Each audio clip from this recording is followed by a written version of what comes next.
What has been more frustrating for the Vols historically, losing streaks to Alabama or losing streaks to Florida? To me, it's not even close because if you look at my age, I'll be maybe 50 next year. What has been more frustrating? Well, it's definitely Florida because Florida kept Tennessee from winning a couple of other national championships. I believe firmly there were some years when Florida was the best team in the nation and Tennessee was a close second. So it's not even close to me. But if you're a little bit older, it may be Florida. So I ask you, because you have a better historical perspective. You mean it may be Alabama? Than Alabama, excuse me, because you have a better historical perspective than even me, Caleb, because you love to dig into the history. So I'll ask you, what has been more frustrating to the Vols historically, losing streaks to Alabama or losing streaks to Florida? That's today's tough question, brought to you by Andy Mason, AndyMasonRealEstate.com. Support our sponsors. Andy Mason, best prices, best service in the biz, 50 years in East Tennessee, and he is incredibly phenomenal. So let me ask you, what has been more frustrating for the Vols historically, losing streaks to Alabama or losing streaks to Florida? And I would have to lean on you, Caleb, as my Paisley Prince. What of the how many times do you think Alabama cost Tennessee a national championship with some of those losing streaks? And I love the shirts. If you're on YouTube, click like and subscribe for more Paisley Prints from Caleb Calhoun. This shirt was balling in the early 2010s when I would go to the raves and listen to Avicii and all the EDM music. I was just lit in this shirt. Rest in peace, Avicii. He was a legend. Anyways, I actually don't even think it's close. And I know my age, and people will think this is because of my age showing here too, but I've done research on this and I've tracked it. And it is Florida. And I'll tell you why it's Florida, not Alabama, is the more frustrating losing streak. Tennessee's, with the exception of the Tebow years, which is in the Urban Meyer years, like of 2005 to 2010, Tennessee's losing streaks to Florida have largely been when Tennessee's on Florida's level, like as a program at that time. Whereas when Tennessee has lost to Alabama, let's take Tennessee's two longest losing streaks to Alabama. One was 1970 to 1981, and the other was 2007 to 2021. Okay, in both of those instances, they were going up against Alabama dynasties with the two greatest coaches in the history of college football, Bear Bryant and Nick Saban. And Tennessee, at the same time, was down as a program. So you can, let's be honest, Dave, the last 15 years, it's not Tennessee's cursed against Alabama. It's that Tennessee's been bad and Nick Saban's been at Alabama. Isn't it? That's as simple as that.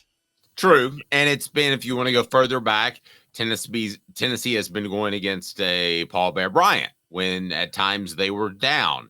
Tennessee was not down in the Florida series when they were dropping games that cost them championships. Tennessee just wasn't quite as good as Florida as a whole. And we're going to get into what being a better team is because Tom Luganville taking some shots at Tennessee to be a better team. We're going to get into that. But Tennessee was not the better team in some of those years, and I'm including coaching. Yes, exactly. And that's why I think the Florida series has been more frustrating, is because there were years, particularly the 2010s, particularly the Muschamp Jim McElwain years, the fact that Tennessee only got one win out of those 7 years when those Muschamp was there from 2011 to 2014. There were 7 years of those two coaches, and Tennessee got one win. That shouldn't have happened. Tennessee should have gotten more than one win out of that. And the Spurrier years, again, they're evenly matched talent-wise in the mid-90s. And Spurrier wins 5 straight, goes 8-3 or whatever. I'll say this. There's one exception, Dave, and you were still watching, and you probably remember this. The post-Bear Bryant years, like pre-Philip Fulmer, there's like late 80s, early 90s. Remember Alabama had a winning streak on Tennessee during that time too? Yes. And that time period, Tennessee was better most of those years. There was no reason for them to lose to Alabama in 1990 or in 1989. Or you were probably at the 90 game, I'm guessing, right? The blocked field goal goes the other way. That was a bad Alabama team they lost to. I think that was my first adult football viewing party. And I was like, why is everybody acting goofy later on through the day after? Oh, it's that punch. That was with my parents who couldn't find another babysitter. Now, Rocky Top Tom brings up a really good point. He says the Florida rivalry is a flash in the pan. Alabama has always and will always be our biggest rival. Even trying to characterize any other team as our main rival is upsetting. I don't think that's what we're talking about. What we're talking about is which has hurt the program most, losing in consecutive, a lot of times consecutive games for a decade to these programs. I think it's been more hurtful to lose to Florida. Listen, if they had the college football playoff of 4 or 12 teams, Tennessee probably has another national championship in their pocket under Philip Fulmer. They played their best ball at the end of the season. They weren't afraid to play young players and get them in there, and they had to synchronize with the rest of the football team. And yeah, I think that's by far the costliest. Your history buff guy, Caleb. Did Tennessee ever lose to Alabama that cost them a real shot at a national championship? In your opinion, Only twice. Okay. 1971. My kid Caleb's so smart. My guy Caleb's so smart. Listen, he's got an answer right away. Yeah, Tennessee went 10-2 in 71 and lost to Alabama and Auburn. If they beat Alabama, they get a share of the SEC title at least. I don't know about the national title. In 1989, when they made the switch, when Reggie Cobb got dismissed the week of the Alabama game, you probably remember that, Dave. Sterling hitting his bench for Andy Kelly, and Tennessee loses, and that's their only loss of the year. But that's twice in a series that dates back to 1927 of being played consecutively, where I can already name like 5 times with Florida in a series that just dates back to 1990 playing consecutively. Yep. I mean, that's not even close. Yeah, and those teams were close. Travis says what's most frustrating is we were equal or better to Florida through the 1990s. Alabama was better than us at almost every spot through the 2010s.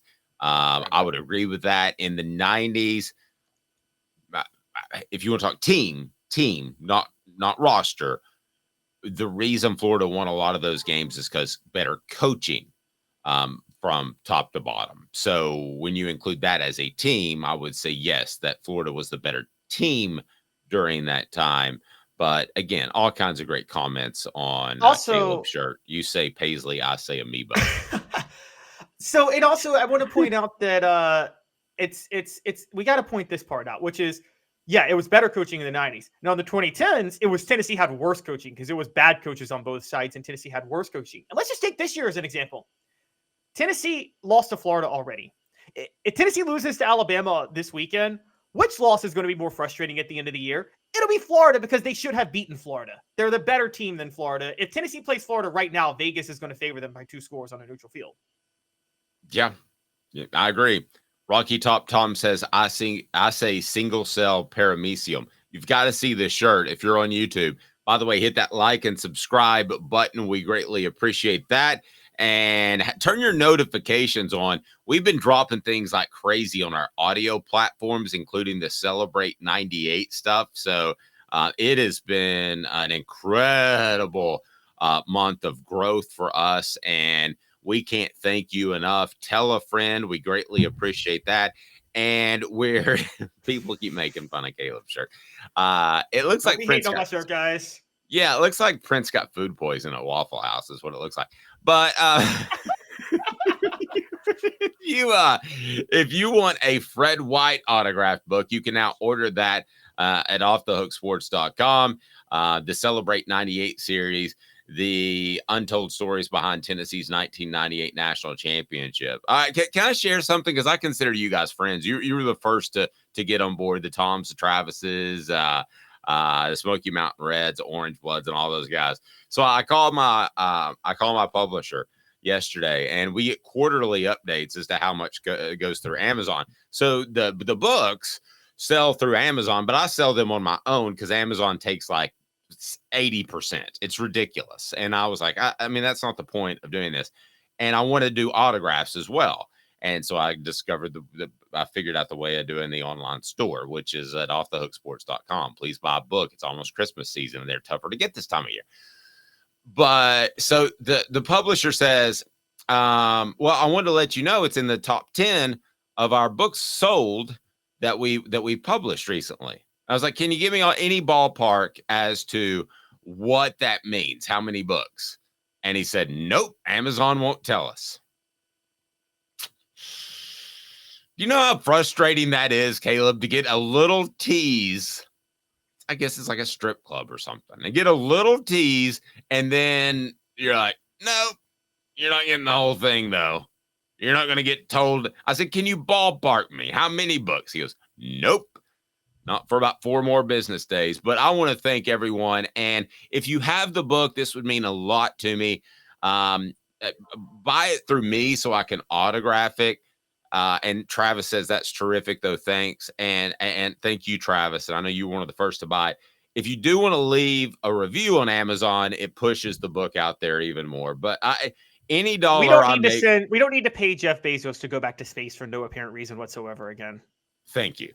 Thank you. It was a passion project for me. So if I make $1 on it when all's said and done, that's fine. And I'm happy. But if you want to leave me a review, if you've read the book on Amazon, I would greatly appreciate it, because then they push the book out, because at some point my wife is going to get very sick of shipping books, because we have been doing that a lot. She is a blessed, awesome person.